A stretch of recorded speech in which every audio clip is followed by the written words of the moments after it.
plus de 70 professionnels des médias locaux et nationaux, ainsi que des animateurs de canaux digitaux, ont suivi du 11 au 13 juin 2024 au centre pastoral Monseigneur Nicolas Okio de Natitengu, un renforcement de capacité sur le traitement des informations relatives à la sécurité et précisément à l'extrémisme violent. Il s'agit d'une activité du projet d'appui au renforcement de la cohésion sociale, à la prévention de l'extrémisme violent et à la lutte contre les conflits liés à la transhumance. L'ouverture de cet atelier a été marquée par des mots de bienvenue de la coordonnatrice du projet qui a souligné l'importance de cette initiative et a rappelé aux professionnels des médias leur rôle déterminant dans le traitement responsable de l'information sécuritaire.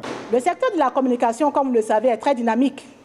Il est aujourd'hui important qu'au-delà des journaux traditionnels, de considérer aussi les blogs, les médias en ligne, les web activistes et indubitablement tous ceux qui ont leur place dans l'univers médiatique. Car vous avez la force de construire, mais également une grande capacité de déconstruire. Et c'est sur cette force de construire que nous voulons nous appuyer. Nous appuyer pour le bien-être des communautés béninoises, pour une paix durable. De renforcer les connaissances des professionnels des médias sur les notions de l'endoctrinement, radicalisation, extrémisme violent et terrorisme. De faire connaître aux professionnels des médias le mode opératoire des groupes terroristes.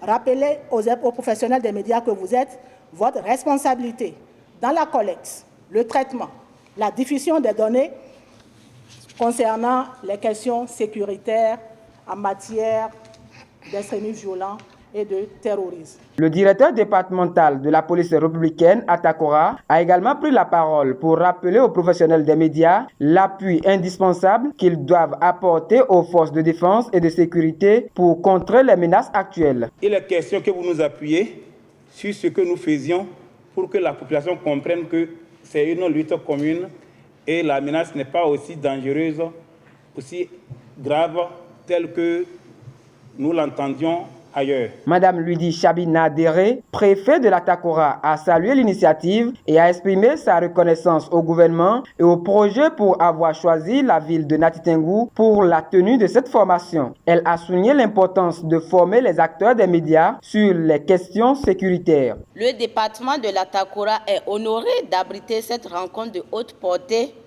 et remercie les différents acteurs ayant uni leurs efforts pour son organisation.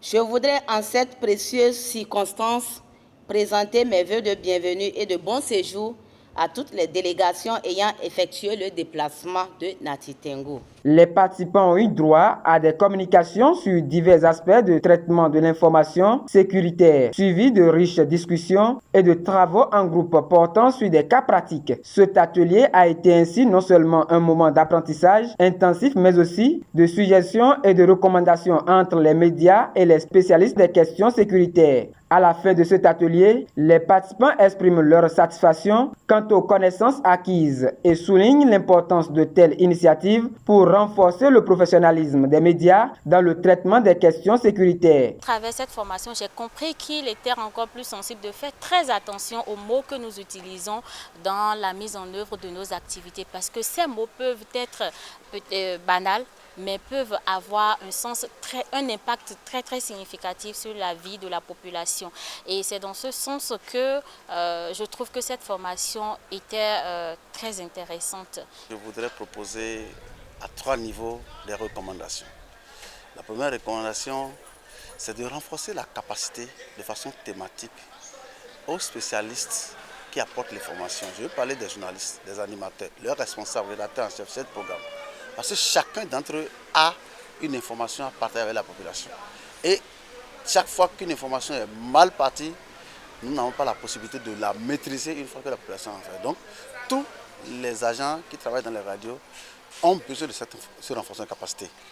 Dans un premier temps, il faut que cette initiative-là continue au profit de tous les autres acteurs. Qu'on pérennise cette formation-là, qu'on ait dans le futur des formations de renforcement de capacité et si possible organiser une formation dans laquelle nous allons produire des émissions sur le terrain avec des personnes ressources qui pourront nous donner mieux que d'aller dans nos radios respectives et aller produire des émissions auxquelles on aura de difficultés à avoir des personnes ressources. Ils s'engagent à mettre en pratique ce qu'ils ont appris afin de mieux servir le public et de contribuer à la sécurité nationale. Ce projet marque un pas significatif vers une collaboration renforcée entre les médias et les autorités sécuritaires pour promouvoir la paix, la sécurité et la cohésion sociale au Bénin. Pour rappel, ce projet est financé par le Royaume des Pays-Bas, le Programme des Nations Unies pour le développement PNUD et est porté au niveau du gouvernement par le ministère de l'Intérieur et de la Sécurité publique. Ces activités sont mises en œuvre par le PNUD.